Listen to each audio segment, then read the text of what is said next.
Welcome to Stories from the Center of the Universe, the podcast about the human experience.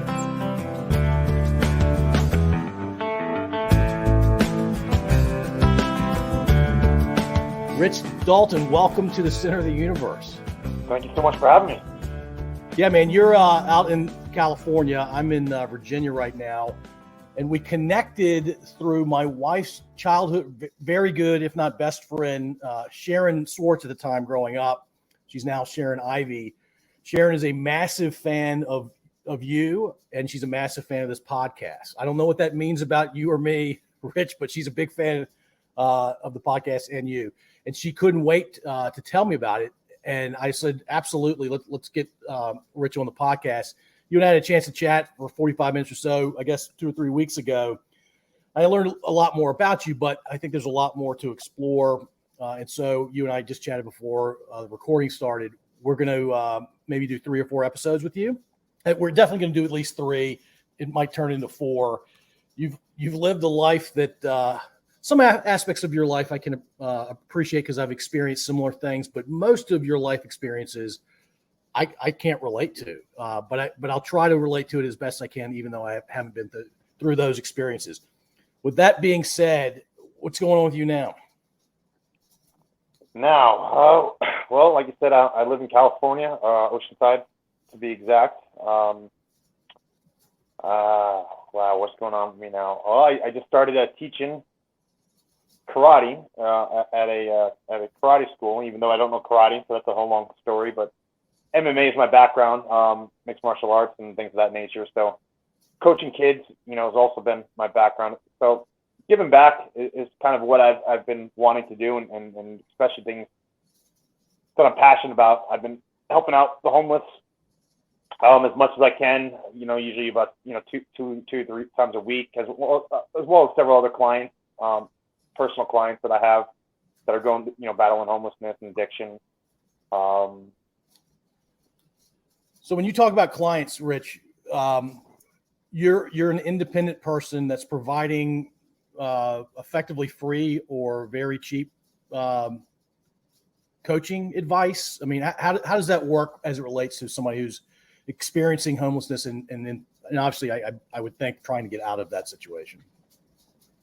So yes, I have probably about 15 or 20 clients, some that are battling homelessness, some addiction, some, Lyme disease. Some are unofficial clients, some are official clients. But my background as well was also in personal training. I've been doing that for about 20 years or so. And so that's where it started with. When I moved back to Oceanside from Orange County, I'd been up there for about a year, about 2.5 years, Right? And I've been back down here for a year. And so when I first came down here, that was what I was trying to do was just do the fitness aspect with everybody. And then during my journey of recovery from homelessness and addiction myself, I've been doing a lot of stuff, especially homeopathic stuff, breath work, cold exposure, just, fasting, things outside the box. And, I wanted to share that with as many people as I could. I definitely feel like that was what helped cure me from all my ailments, to include addiction, homelessness, and things, and many other things. Yeah, that's a brilliant explanation. I can imagine you have gotten to a place where you have had so many varying experiences, some intentional, some not intentional, that you know how to live a very healthy day these days. So can you talk through what last Wednesday was like for you, or even today was like for you, what you did? Let's see. I've made a lot of changes in my life, and one of the things I realized was attachments to things. Obviously the bigger things, drugs, alcohol, food, sex, women, relationships, those are things I kind of cut the attachment on over the last few years, but more so recently, even smaller things, such as, where I'm living, such as my cell phone, such as money, things of that nature. I haven't had a place of my own per se for the last almost 5 years. Right now, I just wherever. Yeah, the last 2 days I went camping. Slept in the back of a car last night, and then on the floor or on the ground the day before. Before that, I'd stay at my work or at a friend's house. No, not a friend's house, but going places. Going to local trips here and there to the mountains, to Vegas for a wrestling tournament and things of that nature. But as far as the last couple of weeks with me starting with, or last couple of months with me starting with the karate, my day starts usually about 5 in the morning. For some reason, I only, sleep about 5 hours every day now. I feel absolutely great. Wake up, I start my day from there, and then usually do some kind of stretching, some meditation, things of that nature. The first 30 minutes, maybe an hour of the day, I try to make sure that there's certain things I get every single day, such as sun, fresh air, some kind of nature. I fast every day, usually till 6, 7, 8 at night. But every once in a while, I'll have lunch as well. But usually, I only eat one meal a day, and then usually teaching karate or things of that nature, as well as helping with clients, and maybe listen to a couple podcasts or motivational, not necessarily motivational, but just stories and things that will help me learn on the phone or read or things of that nature. Yeah, so it sounds like you've got a lot of variation from day to day or week to week, but you've got some things that you feel like you really need to do to stay healthy, whether that's physical or mental health. Yes. Probably about 2 years ago, I started this program that I now call the Power of Three. I started developing it like 6 months ago, but I kind of put it to the side for now. And what that was me specifically, again, intentionally going out of my way to make sure that I got certain things done every single day. And I just started with very small steps, which was, 3 minutes. That's where the Power of Three came from, whether it's 3 repetitions or 3 minutes. So every single day I make sure that I work out. Every single day I get sun. Every single day I get nature, or something within nature. I try to get some kind of cold exposure or heat exposure every single day. Meditation, breath work every single day. Stretching every single day, and just building consistency off that. And in the beginning, I was looking for freedom, and what I ended up finding was discipline. And then discipline brought me to that freedom that I was seeking out. Yeah, and I would think, based on our previous conversation and this conversation, you're in the best place you've been in your life. Oh, without a doubt. This version of me has never existed before. Physically, mentally. I'm not joking when I say I look in the mirror a lot of times and I don't recognize myself. I've not only from my skin color, because I go out in the sun every single day, sometimes for 2, 3, 4, 5 hours. And, so I try to get as much sun exposure every single day. I've lost somewhere around 105 pounds over the last 4 years. But even prior to that, I'd always been up and down on my weight. So as an adult, I've been as low as 178 and as high as 305, and I've been up and down, hundreds of times. And that was my biggest addiction, was food and battling that body dysmorphia, and just most of it was in my head. Whereas I finally got to a place right now where I'm happy and content with who I am. Well, discipline leads to freedom. Freedom leads to contentment. Sure. All right, so let's go back to the beginning. Where are you from? So I was born in Woodhaven, Queens, New York. I lived there. I lived in an apartment until I think I was about 3 or 4. Then moved to a house for another year or 2, and then when I was 6, we moved up to Massachusetts. And were you moving around with the parents' employment? So we moved from the apartment to the house. I think, that's when, my dad started making the money, I guess. To be honest, not too sure. And then from there, from New York to Massachusetts, because my dad had gotten, well, the story I was given was that, he'd gotten a job up there and he was going to school up there. From what I understand, he was living up there for for the last year while we were in New York, and he would go up there and go to school or work or something like that, and then come down on the weekends. And I'll be honest, I don't really remember that, but supposedly for a year, he'd stay up there from Sunday to Thursday and then come down each weekend until we moved up there. And then we moved up there, like I said, when I was about 6. And then about 6 months later, he committed suicide. And I mean, obviously, to a 6-year-old, that had to feel like, well, you tell me, what do you have memories of what that felt like or what you were thinking back then? To be honest, no. I didn't find out that he committed suicide until I think 4th grade. I was just told at first that he slipped and fell and the gun went off and he accidentally shot himself while he was cleaning it. I have very small pictures of I remember being downstairs. I remember looking up the stairs from the basement and seeing grocery bags and either yellow or red pants.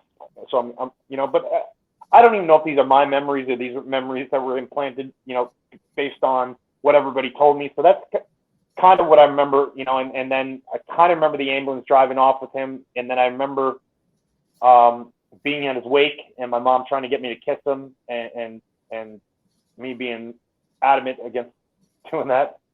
And that's, really the only picture I have of him in my face. I don't remember. I have no memories of, visual memories of him in my mind. Yeah, the mind's a funny thing, right? Memories can be perfectly accurate or they can be pretty darn inaccurate. And yeah, it's tough. So you don't have a good or bad memory of your dad other than obviously him taking his own life. And to your point, you're not sure how much of it is your actual memory or you're putting things together from what you were being told. Exactly. Yeah. But go ahead. I was just going to say, yeah, no bad memories.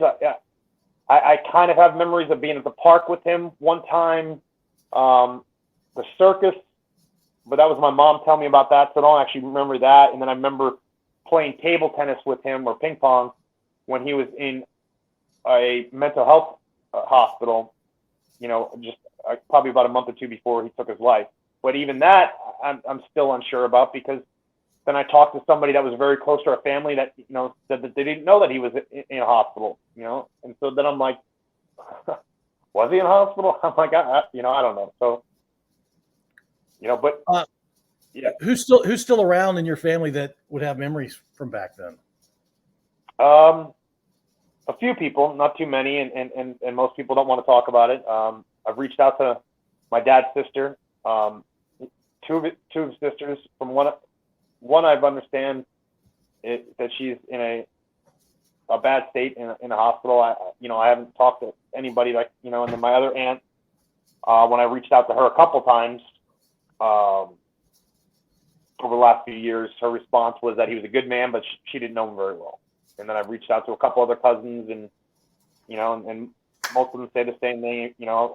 My cousin Sharon, and he's a good man. He's funny, and nobody else seems to really know much. That's really all I've gotten. Well, you mentioned Sharon. Sharon, I guess, was she is 7 years older than you, roughly. Sound about right? Yes, I believe. Yeah, and so she had a good friend growing up, who I ended up marrying. Hey, Richie! Richie, you have to be really loud. Richie, sorry, she just blew your eardrums out. How are you? Wonderful. How are you? I love the color of your back wall. I don't know if Paul's mentioned that his favorite color It is my favorite color, yes. Is it? Yeah. It's all good. This is Motel 6 at its finest. Well, you'll have another 2 or 3 opportunities, Lisa, to see Rich, because I'm going to do multiple episodes with it. But I thought that's cool. You would enjoy seeing each other. I just came in to give him a thumbs up to say how things going. But it's good to see you. You as well. All right. I'll talk to you soon. Bye. Bye. I couldn't resist. That's the second time I've allowed somebody to come in and do that. Oh, no. It was actually her the last time, too. It was another New Jersey guy. Oh, nice. You might know Joe Carroll. Apparently, you might know Joe Carroll. I know the name. He's a restaurateur in the city. Yeah, I know the name. Yeah.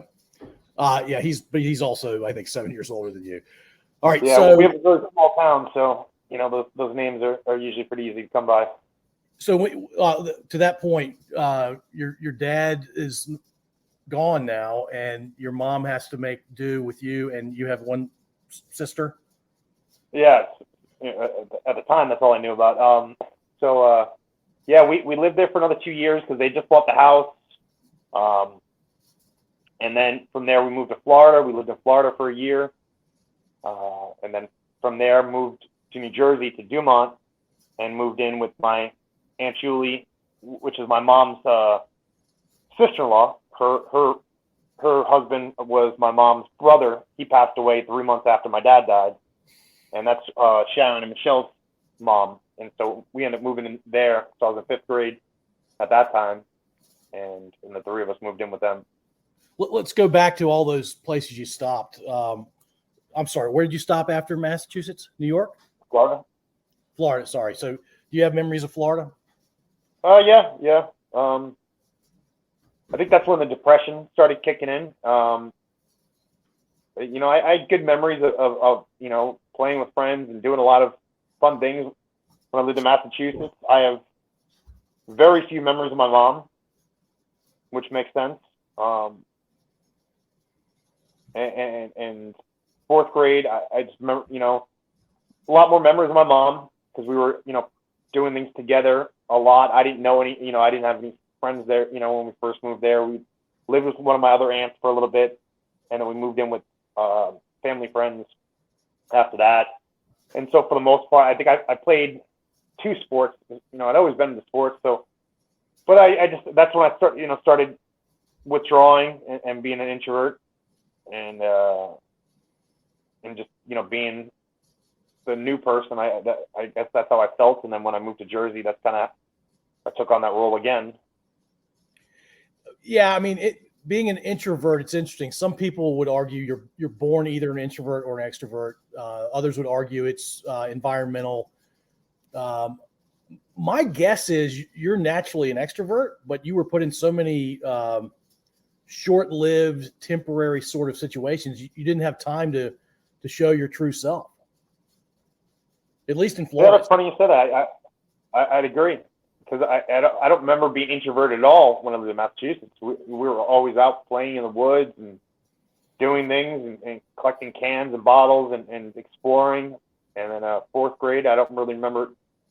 I explored around the complex I lived in, so I was always collecting animals, snakes, lizards, turtles, things of that nature, because we lived right next to a canal. And then once I got to Jersey in 5th grade, I was the new kid. And then 6th grade, another school merged with our school. So again, I kind of felt like the new kid again. And then 2 years later, we go to a high school, and that school, and mind you, this is my mindset. This is how I felt. And I didn't have the opportunity or didn't know or wasn't ever explained to me that I can just kind of switch my mind, set.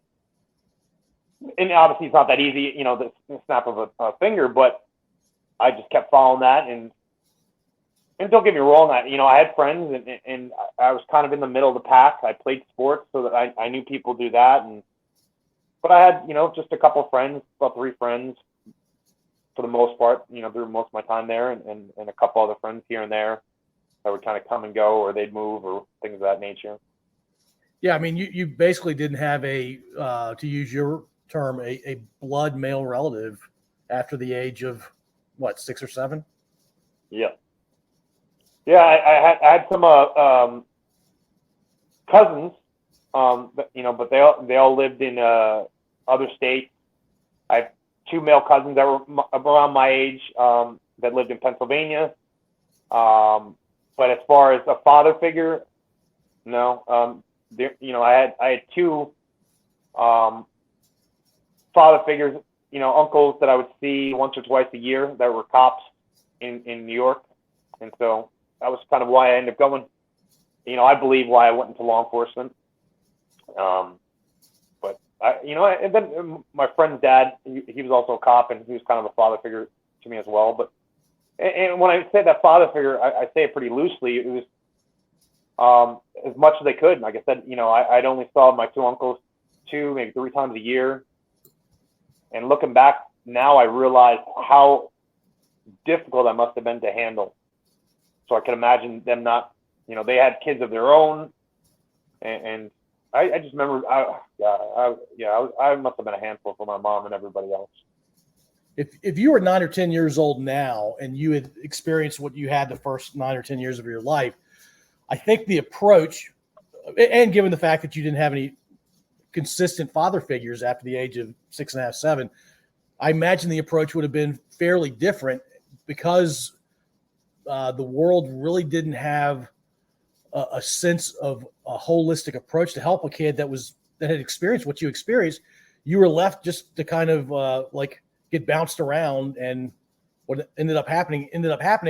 And I will say that in your formative years, and the fact that the male brain doesn't fully form until you're 25, there were a lot of things that impacted you that I imagine you grappled with some of it, maybe most of it, but there's still things that you're grappling with because you didn't get the right holistic attention as a child. Yeah, I would agree.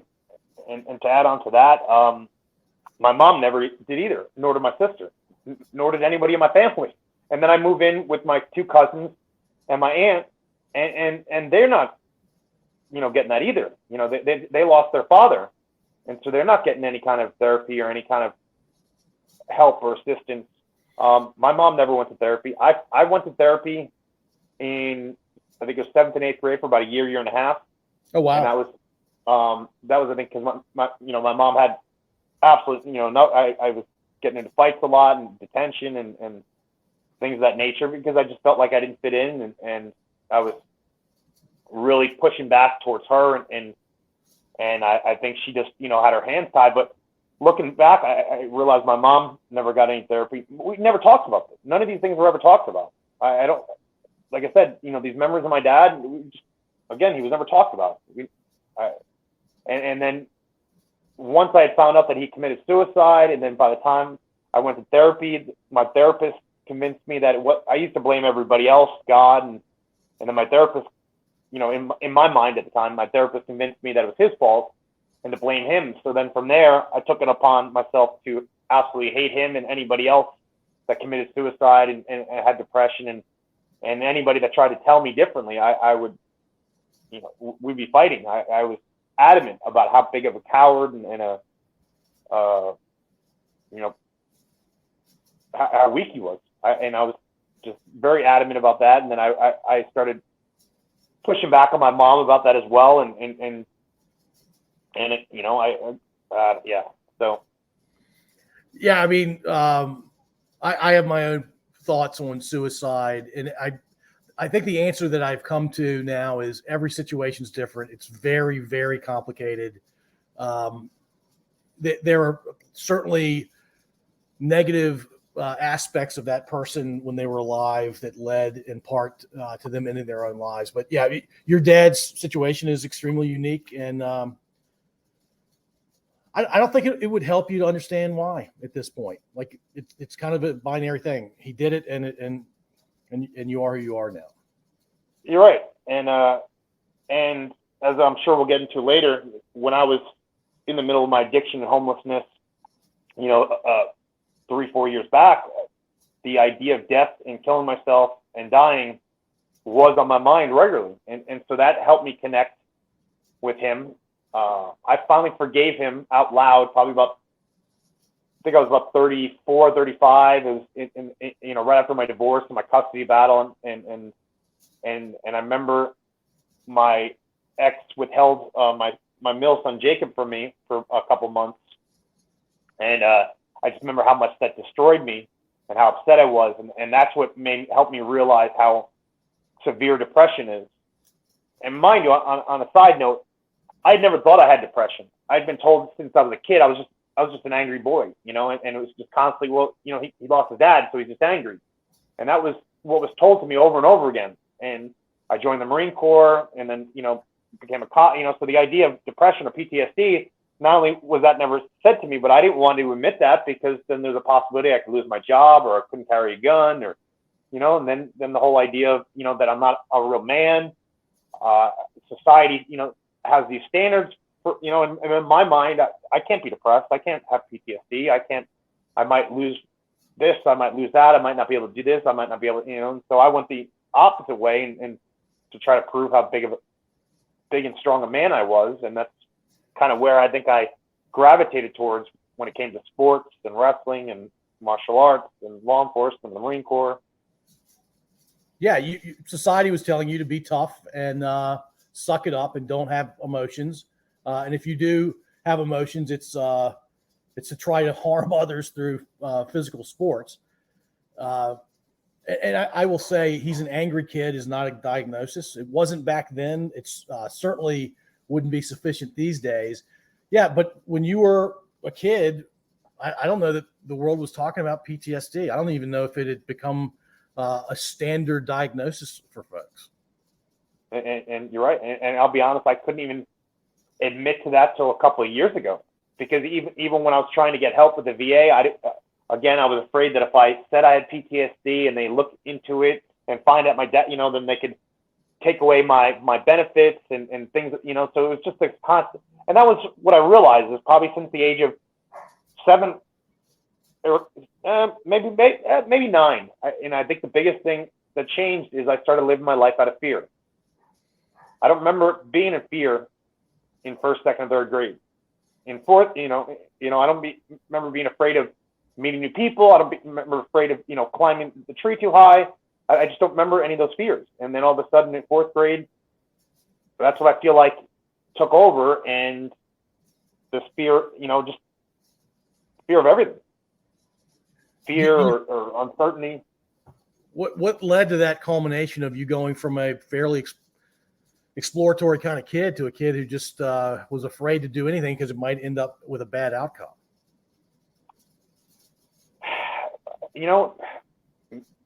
Maybe it was, because Massachusetts was my home, in a sense. Even though I loved New York, I only went to school there for kindergarten from the first through third grade, and I had some really good friends there. So maybe up and moving sporadically, as well as right around at that time is when I found out that my dad committed suicide, because, I think I said prior to that, I was just told he, slipped and the gun went off.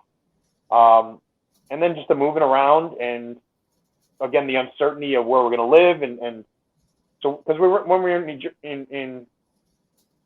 in Florida, we kind of lived in 3 different places.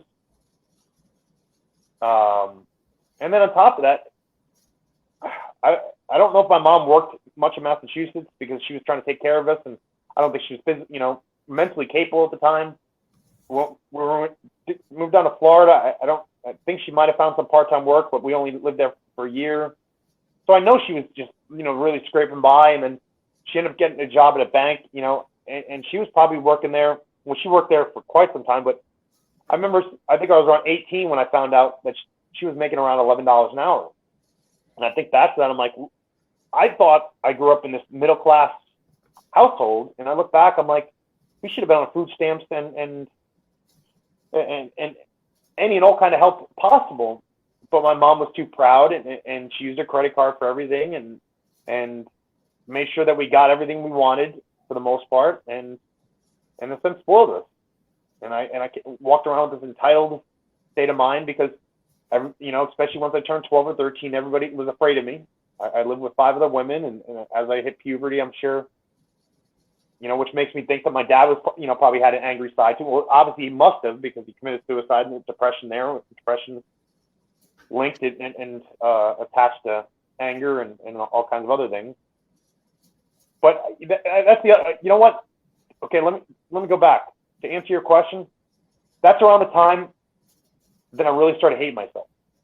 So I remember 5th grade, spending a lot of time in my room, punching the walls, banging my head against the walls, putting holes in the door, and just thinking about dying and cursing God off, hating myself. And that's when I started gaining the weight. I gained the weight in 4th grade, a little bit of weight in 4th grade. And then 5th grade, I started getting even chubbier, and that's where I think the food addiction started. Yeah, I'm not going to try to unpack all of that. We certainly aren't going to be able to do that in the confines of a podcast. But So your anger, and I don't think your anger led to sports like wrestling. Did you? And you mentioned you played another sport, I think, growing up. Oh yeah, baseball, soccer, football. You played a bunch of sports, a lot of physical stuff. Yeah. And it's because you wanted to put your anger on somebody else, get it out effectively, or not intentionally, but I was a huge pro wrestling fan, and by no means am I proud or happy to say that, but my sister was my wrestling dummy a lot, and I took it out on her, and I physically hurt her. Never, I don't want to say it wasn't intentional, but it was just enough it was just me trying to get attention. I never broke her arm or did things like that, but it was enough to piss her off or upset her, to get my mom to yell. And that's all my mom would do is come down, yell at me, send me to my room. And I just don't remember ever talking about this. We just, I just don't remember ever having a conversation. Hey, what's going on? I didn't remember spending a lot of time in my room by myself with a lot of loud music or video games and not unpacking these things, Yeah, you just kept packing it tighter and tighter, it sounds like. Oh yeah, and just the anger, just the rage just grew more and more and more. Your sister older or younger than you? She's younger. She's 3 years younger. Okay. I will tell you that pro wrestling, it's entertainment if you're into that sort of thing. I had a pro wrestler back from my childhood on that. It's entertaining to mention just because you brought it up. Jimmy the Boogie Woogie Man Valiant. Are you old enough to remember him? Jimmy Valiant?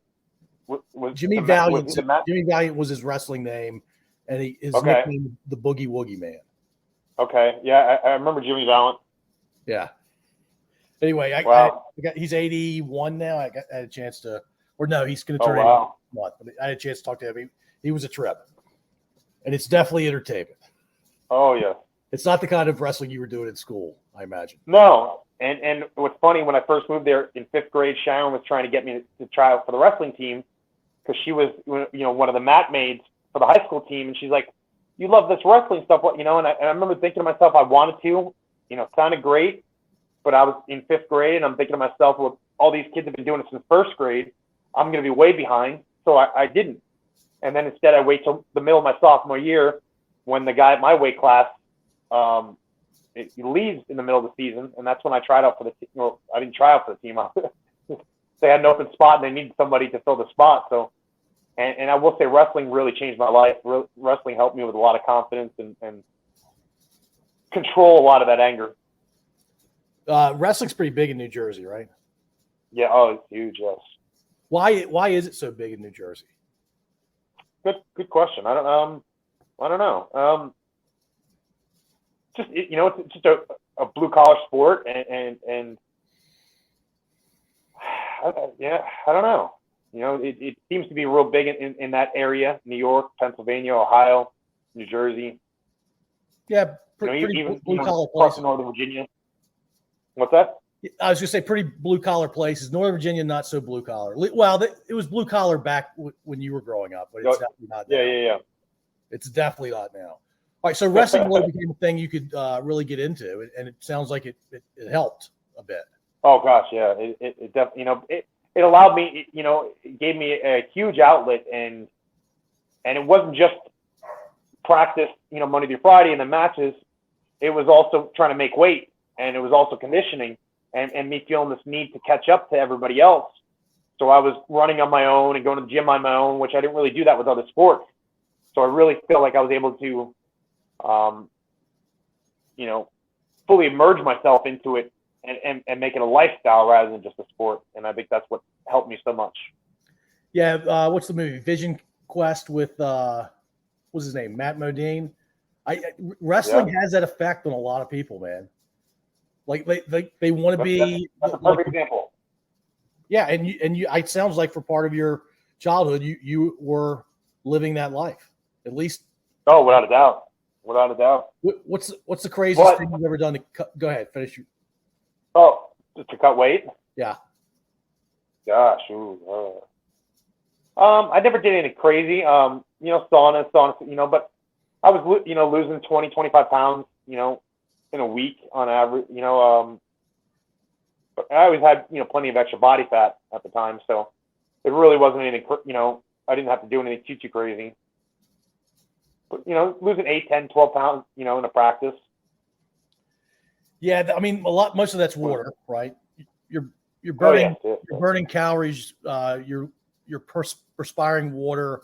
I guess you're burning fat as well at some level. But the wrestlers I knew, they would put gum in to have something to taste, but they wouldn't swallow. They're wearing clothes that you couldn't be wearing in the fall. I mean, just crazy stuff to me.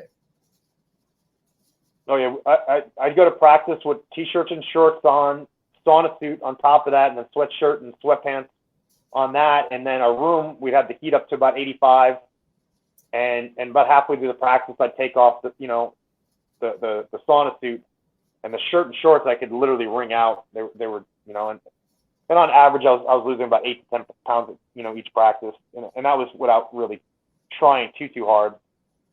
And you were weighing in at the beginning of practice and the end of practice. Oh, of course. Oh, yeah. Sometimes in the middle a couple times, too.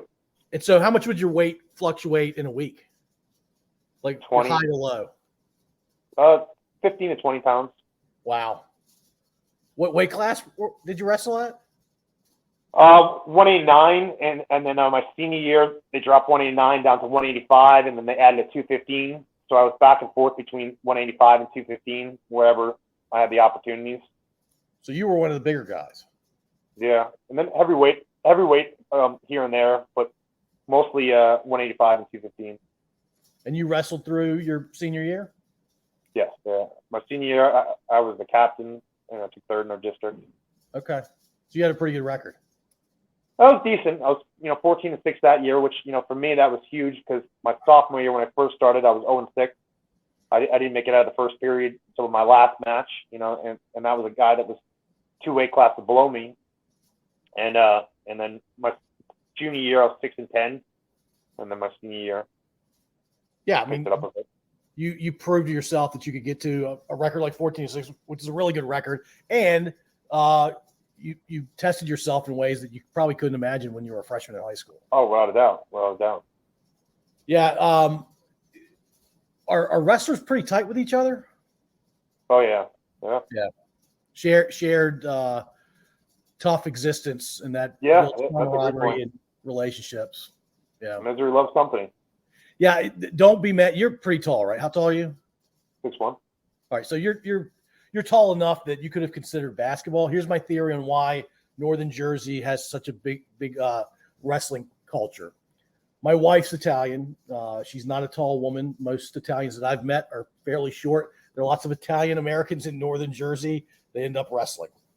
My theory.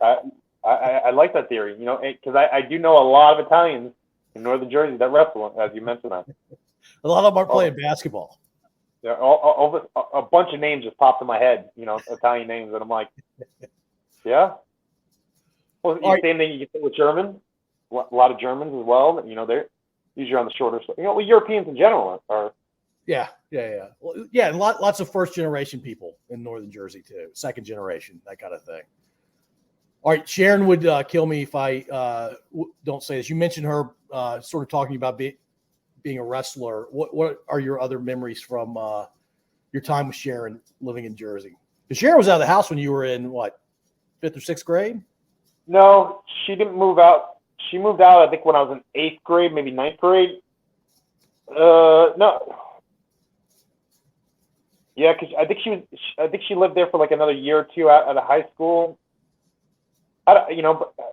Maybe she moved out and then moved back. I don't remember exactly, but so I was well known as her shadow when I was a kid. And anytime we went to visit, I would always follow her around everywhere and drive her absolutely nuts. And then as I got older, I became a pain in the ass in another way, and just made her life miserable. In that sense. Especially when I took her room, she ended up moving in with her sister. My mom and sister shared a room in the basement, and then my aunt had her own room, and then I had my own room. I'm sure she wasn't happy with that either. What was it about Sharon that it sounds like she was kind of a big sister for a period of time? Yeah, she was just always fun. She was also the closest in age out of the two of them, right? Yeah, yes. Yeah. And majority of my cousins are a lot older than me. So I only have a handful that are around my age. Some of my cousins are 20, 25 years older than me. So my mom was the youngest of 7. And then, so I have one cousin that's a year young. I'm the third youngest out of, I think there's about like 22 of us or 24 of us. Well, I don't know how many left. I've lost 5, 6 of my cousins or so. So, let's go back to you being in therapy in 7th and 8th grade. Why did it start, or how did it come about where you ended up being in therapy, and then why did it stop? I kept getting in trouble in school, and my guess is the school was like, hey, this kid needs therapy or something, and I was getting detentions on a regular basis. And so I think that's what happened. I know my mom felt like her hands were tied, there's not much. And at that point in time, I was really out of control. And then why it stopped, I think it stopped when the therapist tried to hold my mom accountable for things. And I kind of remember one of the last times being in there was with my mom and sister, and the therapist kind of, holding her to the fire. And my assumption would probably be my mom, had none of that. And it was like, we're done. At the same time, I've been trying to get out of there forever. I absolutely hated it. I hated the idea of it. I hated, I was scared to death that classmates would find out, because every once in a while she'd have to take me out of school early for it. So I was always embarrassed about, the idea that somebody might find out, somebody might know, because that's the other big part of my life is all the secrets in my family. Well, now I'm realizing the secrets in my family, but just the secrets everywhere, and I never, heck, most people didn't know that I didn't have a dad. And then, and the people that did know that I didn't have a dad, they didn't know that, he committed suicide. And I kept all those, big secrets really tight to me. Yes, Rich, I don't know where to go next. The stigma of seeking help for your mental health, I think it's not as big as it was back when you and I were growing up. So let's go there. I have friends my generation. I'm 54. Guys I went to school with, guys I knew growing up. You don't talk about mental health because it's not only a stigma for you, it's a stigma for your family. And so your family, certain generations, my generation and older generations, said you just don't seek help because you don't want to put that sort of thing on your family. And it's absolutely the worst way to think about getting help. And so you've kind of lived this trajectory of you actually got some help. In theory, you were getting some help in 7th and 8th grade. I would argue that the fact that your first therapist was blaming your dad for everything did not help you. And I'll be honest, I don't know if that's how it went, and not to correct you, I just want to correct myself, I guess. But that's just how I remember it. I remember her, grabbing the pillow and saying, imagine that's your dad, and she wanted me to punch the pillow. And then my assumption is that probably very soon after that, I'm guessing she had a bigger plan. She was planning on seeing me for much longer, and I have a feeling maybe I said something about that to my mom. She didn't like that, and then soon after that, I got pulled out of there, and that's all that I remembered is all my dad's fault. Hate him, and that was the new program I had. And so then I went off, half cocked to tell the rest of the world how big a coward my father was. Yeah, I hope that therapist had a bigger plan because if that was it, that it's not very useful. No, but at the same time, it was also probably because I was so angry at everybody else, and I blamed God. I'm sure I blamed my mom. I probably blamed my mom a lot for lying. I don't remember that, but maybe I did. I blame myself. I remember blaming the paramedics, because they didn't get him there faster, because he was supposedly alive when they got him. Yeah. So the arc of your life has kind of touched the culture of, hey, therapy is only for the kids that are really misbehaving, to a pretty open culture of, hey, if you're in therapy, good for you. It's probably going to help you feel better, be better, and contribute to larger society in a more powerful way. Do you have memories of things changing for you where you felt like, hey, mental health is a really, really good thing, where before you may have thought, hey, this is kind of a waste of time?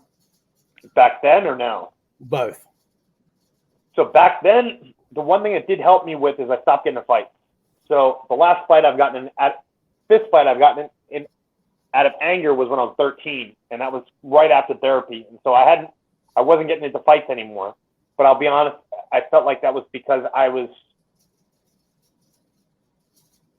became more timid about the fights, or maybe the anger, But then, especially with what you just said, it made me realize I went to therapy twice after that for marriage counseling, probably a couple of years before my divorce, and my ex-wife was pushing for that. Maybe it's 2 years before that, and then I brought it up probably because I knew things were getting bad between my ex-wife and myself, and so I brought it up probably about a month. We went again about a month before she asked for the divorce, and so like I said, I went to 2 sessions those 2 times, and I never went to therapy, again. And I remember my mom telling me I needed to, and I kept saying I wanted to. I finally went to therapy a little bit after my job was threatening to fire me, and again, at that point in time, I kind of knew it, but my concerns were, again, people finding out, me not finding the right therapist, me having this argument with myself on whether or not I actually needed the help, if I had this, all figured out. And then, a couple years later, I ended up going to rehab. And honestly, that was, June 9th, 4 years ago, I went to rehab, and that was one of the greatest turning points in my life. And you were getting mental health therapy as part of that? Through the rehab? Oh, yeah. So it was a 45-day rehab. I talked, we had a counselor. I'd talk to my counselor 2 or 3 times a week, therapist once or twice a week. Then, just talking about all that, basically that's all rehab was in a sense, was, 45 days of therapy. We went to the gym 4 days a week. We did yoga twice a week, 3 times a week. Even art therapy and things of that nature, and very beneficial. Okay, so you're a huge fan of therapy generally these days, it sounds like. Oh yeah, well, I believe mental health is what's destroying this, the world. I believe our mental health and our minds is what cause disease, disability, sickness, illness, and everything else. And mind you, I think it's also many other things, such as the food choices that we make and the people we hang around with. But again, I think it all comes back to mental health. If we're in a good state mentally, if our mind is strong and we're healthy mentally, I don't think we make the choices that we would make, such as eating McDonald's on a regular basis, or smoking a pack of cigarettes, or drinking a 6-pack or a 12-pack every day, or being around negative people and a negative job and things of that nature. And so you start unpacking those things and really working on your mental health. And I think all those, ailments that you might have start disappearing. And they have for you, right? Oh, without a doubt. When I was, 4 years ago, I was 305 pounds, which is about 105 pounds heavier than I am now. I had arthritis in my shoulder and my knee. I had all kinds of range of motion. Bending over to tie my shoe, it would wear me out. It would tire me. So I started wearing sandals so I didn't have to tie my shoes, because I looked like I was 6 months pregnant most of the time. I had all kinds of back issues and back problems. I've been a couple months later got Lyme disease. Obviously, as we've talked about, I had depression, anxiety, all kinds of issues there, and then severe addiction to pills, where I was taking about 35 Norcos a day, or 6 to 8 oxys laced with fentanyl. Yeah, we're going to talk about a lot of those in the subsequent episodes. All right, I'm an Army guy. You're a Marine, former Marine. When did you first have an interest in serving the military, and then specifically the Marine Corps?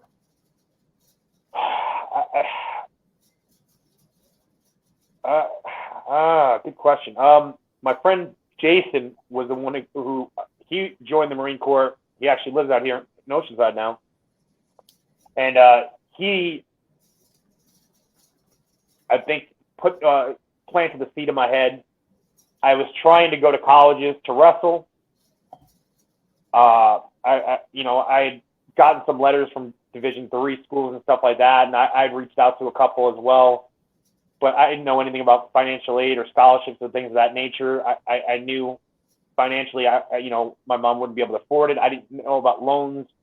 It all sounded very scary to me. And then the military idea came up, and my dad was in the Navy. And at that point in time, I still hated him. So there was no way I was going into the Navy just because of him, even though I went in the Marine Corps, which is the Department of the Navy.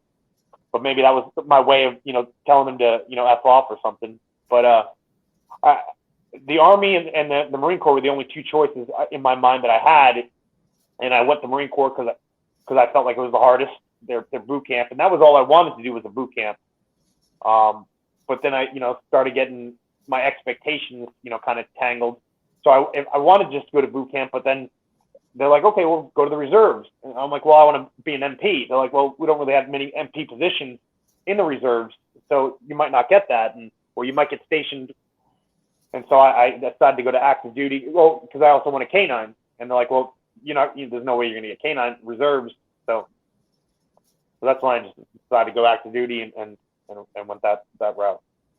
All right. It sounds like you wanted to put yourself through tough things. Not that the Air Force and Navy and the Coast Guard, they've got some jobs that are pretty tough. Yes, the Navy has SEALs. The Air Force has parajumpers, so there are some hard jobs, and they have law enforcement across all those branches as well. But boot camp, I think, as an Army guy, I can't say Marine Corps boot camp's harder, but I don't want to admit this when recording, so I won't say the words. But Army and Marine Corps are the top two. I mean, look, I'll take a quick shot at the Navy, not the Department of the Navy. There's, I think, the first stress card that they would give out. I don't know. You didn't have stress cards when you went through, right? You're too old for that. No. The Marine Corps wouldn't allow them either. The Navy, they were the first ones to introduce a stress card. And so if you were feeling stressed, you just had to show your green or pink or whatever color card it was, and you got like a timeout to not. So I'd heard rumors that, and I've never actually seen it, but. I've never actually seen it either, but my brother-in-law is a Navy guy, so I like to believe it wholeheartedly. All right, so what was it about? So you said you had a male figure in your life that influenced you into being a police officer, or eventually being a police officer, and so you became one when you decided to go active duty in the Marine Corps. What is it about the allure of law enforcement for you? I mean, what attracted you to it? Many things, obviously, as we already talked about, the strength aspect and but then at the same time being able to help people, because that was the other thing with this strength. I went back and forth between being a bully and helping stop bullying, and even when I was bullying somebody, that wasn't my intention, or at least I didn't think it was. But I don't know if any bully's intention is to bully people. But yeah, it was to help people. It was to I guess maybe to a certain degree to give back, but again, probably, the strength and the masculinity aspect. Because that's the other thing I realized as I was growing up. I grew up in, like I said before, a lot of fear. And I never really realized this until I was unpacking a lot of things over the last couple of years. Because these last couple of years, I've been on this journey to figure out who I am and my, true purpose and what I'm supposed, where I'm supposed to go and what I'm supposed to do.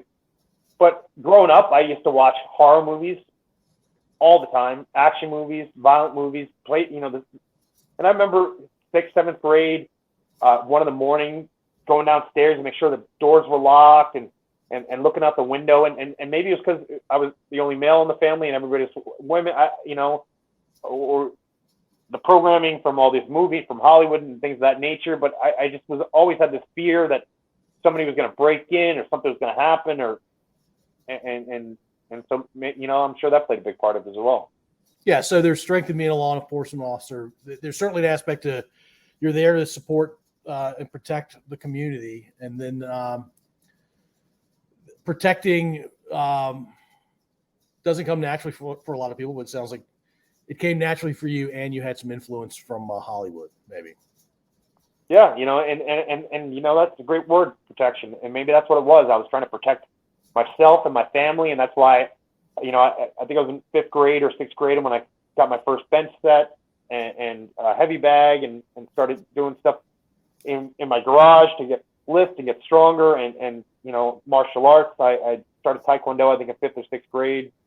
But I've been watching Bruce Lee and Chuck Norris and Dolph Lundgren and Van Damme and Steven Seagal and kung fu movies and all that stuff probably since 2nd, 3rd, heck, probably in 1st grade.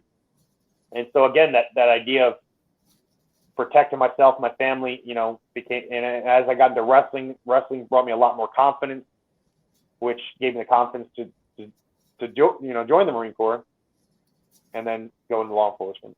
All right, you said some very famous martial artist names. Bruce Lee versus Chuck Norris. I think they fought in the movie Enter the Dragon. Who wins in real life? Did they ever fight in real life? No, I don't think so. Who wins in that match? I don't know. They were both really, really good for guys that were in big movies. Oh yeah. They're both tremendous. Chuck, actually competed at high levels. I don't think Bruce Lee ever competed in competitions, and so that, I guess, that would be the question: is what kind of rules and regulations? Because that really changes things. And obviously, you have now the UFC this day and age. So that question, but that's also what brought the UFC around, because that was a question that me and my friends always asked.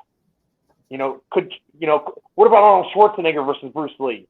And Chuck Norris, and that was just, and so the UFC was, almost every kid's dream to see the wrestler versus the boxer, and the Taekwondo guy versus the sumo wrestler, and well, and that's the way it was when it started, right? You'd find some 450-pound guy going against a Brazilian jiu-jitsu guy, and the BJJ guy wins.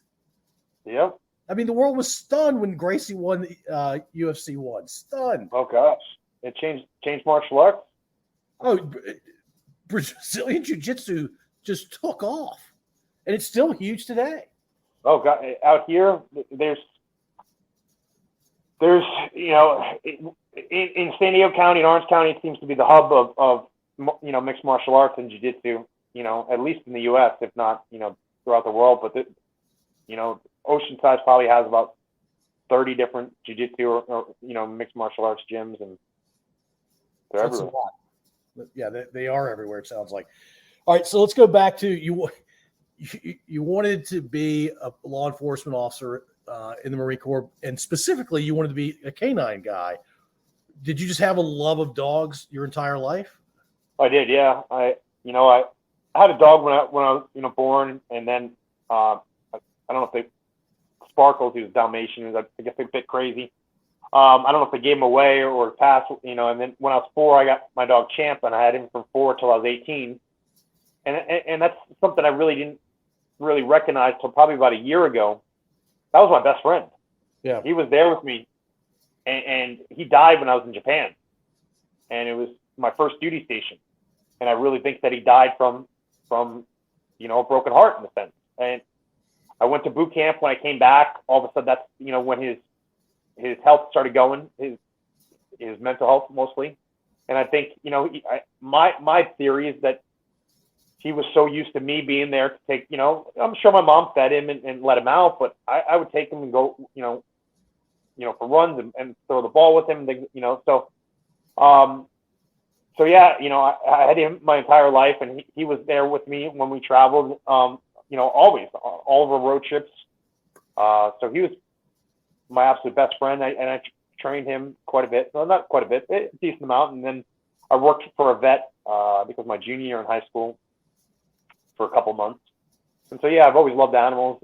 I used to find animals, collect animals, try to buy lizards, snakes, turtles, anything I could find, get, fish. So you're a real animal guy, and you're like, hey, what's better than being a Marine Corps and being a canine guy?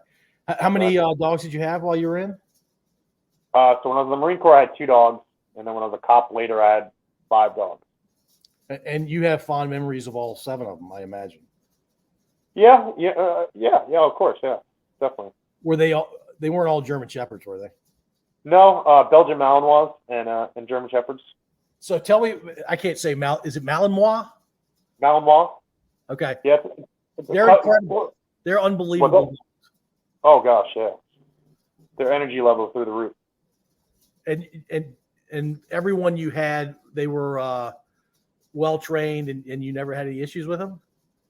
Oh, always had issues. One of the problems with the dogs I worked with, they'd all been handled by several handlers before. In the Marine Corps, the 2 dogs I had been handled probably by 6, 7, 8 different other handlers by the time I'd gotten them. And then the same thing when I was a cop. I was a cop, a federal cop for the Department of Defense on a Marine Corps base. And so those were Marine Corps dogs. So same thing. Every dog I got, was working with had 2, 3, 4, 5, 6, 7, 8, 9, 10 handlers before me. And so I have to, kind of work through all those issues. You were telling me a few weeks ago about what those Malinois can do. Climbing is a thing that they do. Oh yeah.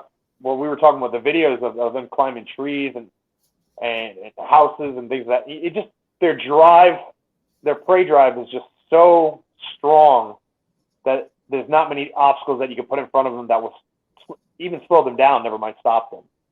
My running joke was, at least my 1 dog Orlando, if you would have thrown a Kong or a ball across the freeway, a 10-lane freeway, I don't think he would even look either which way before he went and got it.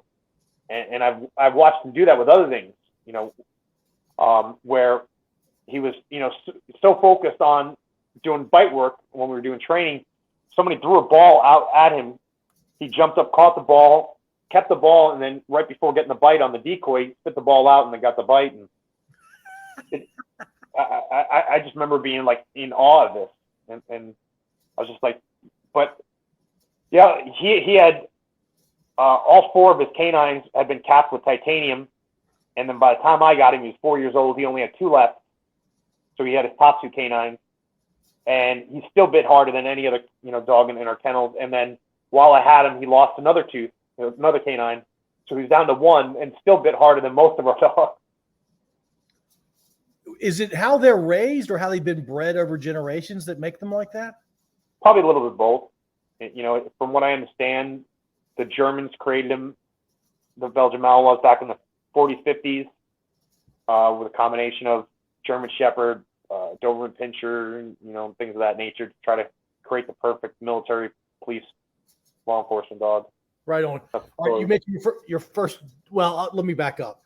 What's your most stark memory, like just etched in your brain about boot camp from the Marine Corps?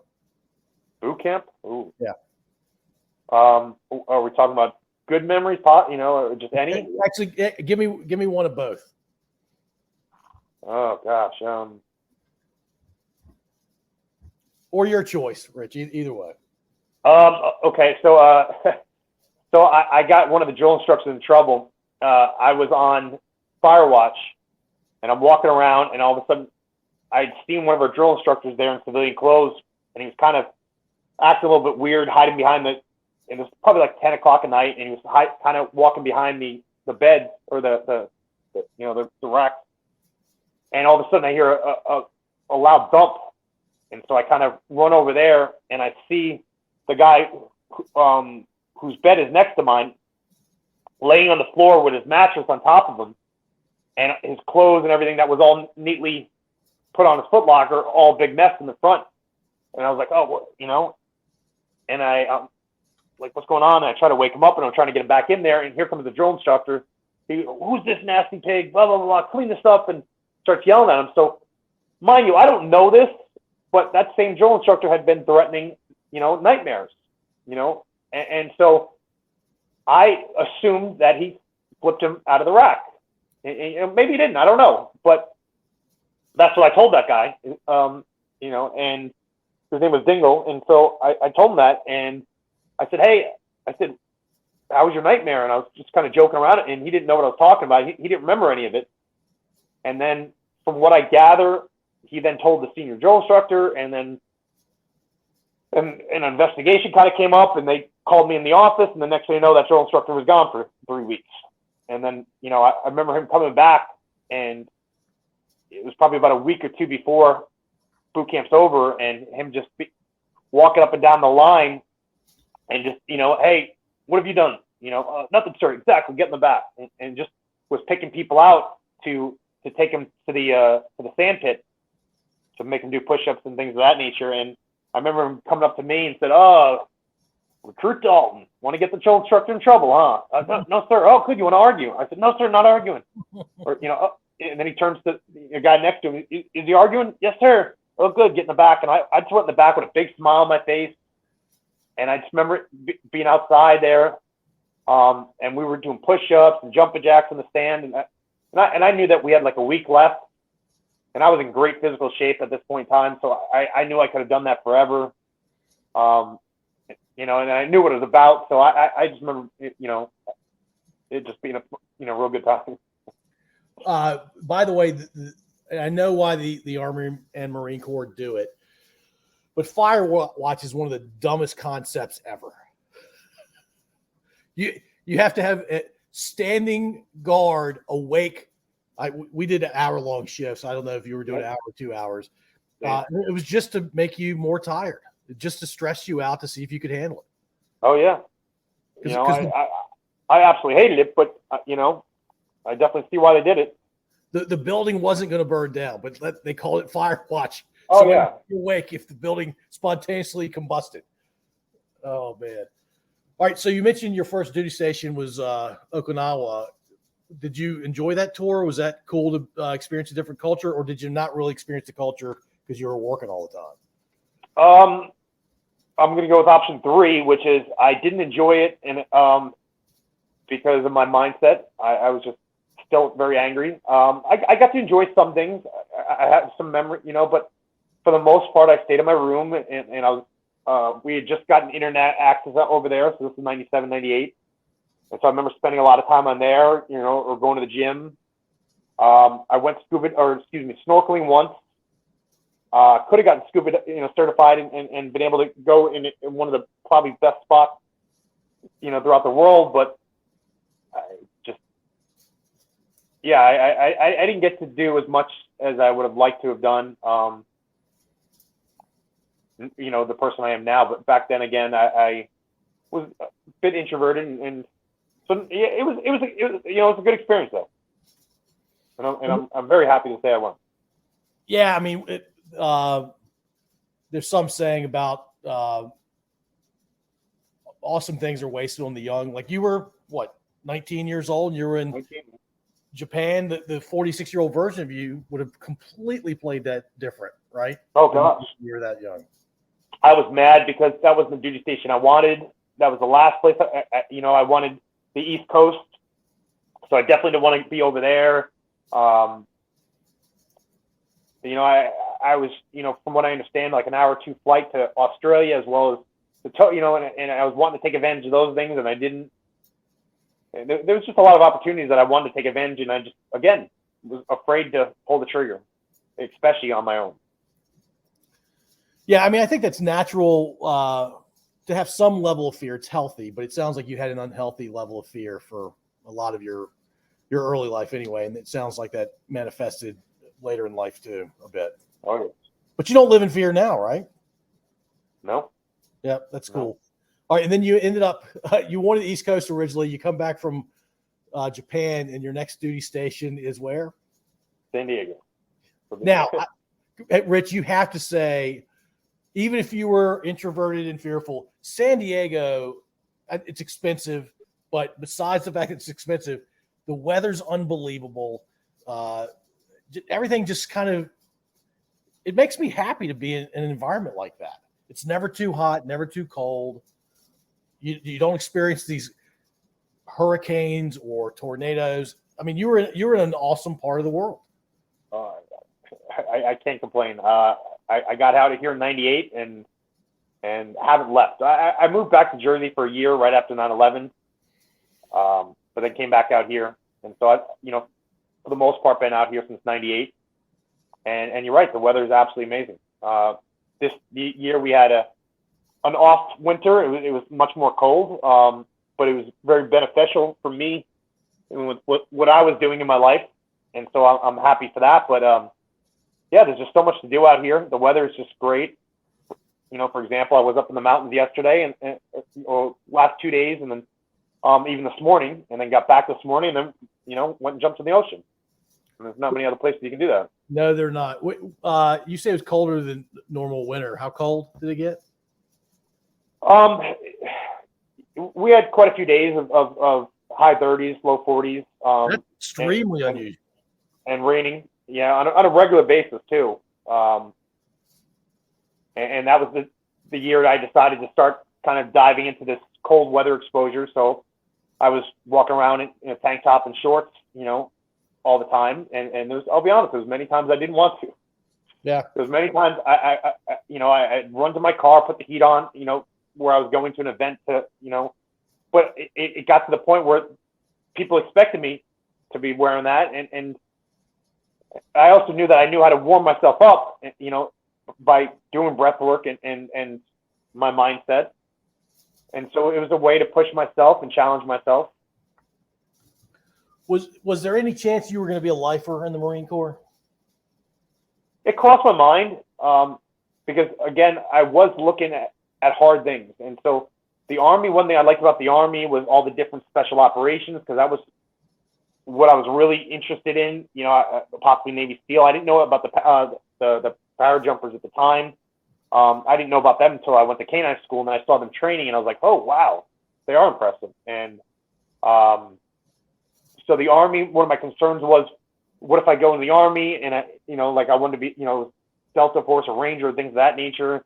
Same thing with the Marine Corps, special ops there. At the time they only had recon and force recon. And so those things all interested me. But what I understood was you had to go to, you had to be infantry to do those things. And I just kept thinking, again, fear. What if I get injured? What if this happens? And then I get stuck with just an infantryman and I don't have any real job experience. And so that's why I just went the MP field in that sense. Yeah, I met a guy last week, and we had to put this presentation together. And I'm like, who wants to moderate? Who wants to take notes? And then who wants to present our answer to the problem? And he said, I'll do all of it. I'm going to lean into all of this. And I'm like, man, what if everybody had that attitude? The world, I think, would be a much better place. Oh, wow. Yeah. And I think everybody's mental health would be in a better place. I agree. Because, I mean, this is our second conversation, but you're living testament to the fact that fear is usually not a good thing.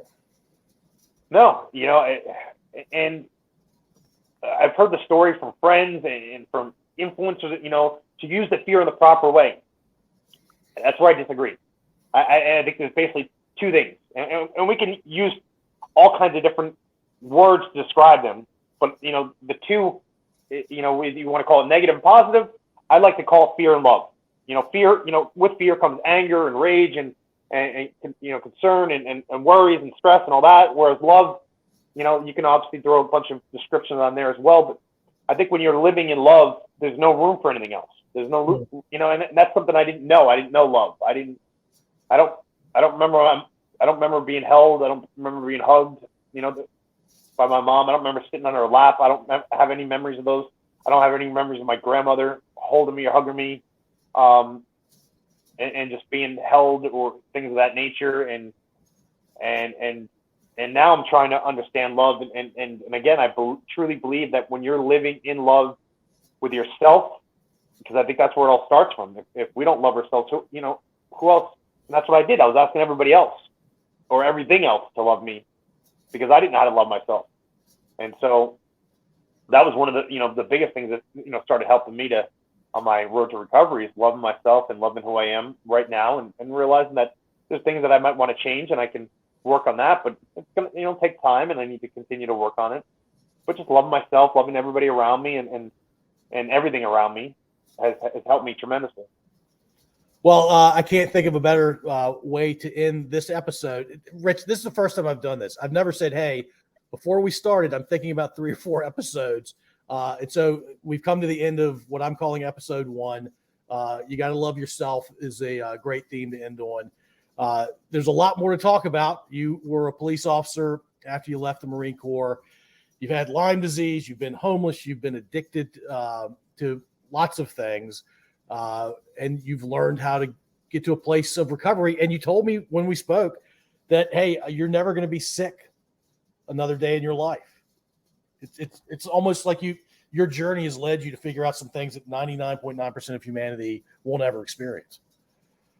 And like I told you when we talked on the phone, I can't say that I won't ever be sick. I don't, know that for certain. But I have, again, coming from sickness, ailments, I had stomach problems probably since 5th or 6th grade on a regular basis. I remember constantly asking to stay out of school, constantly having stomach problems.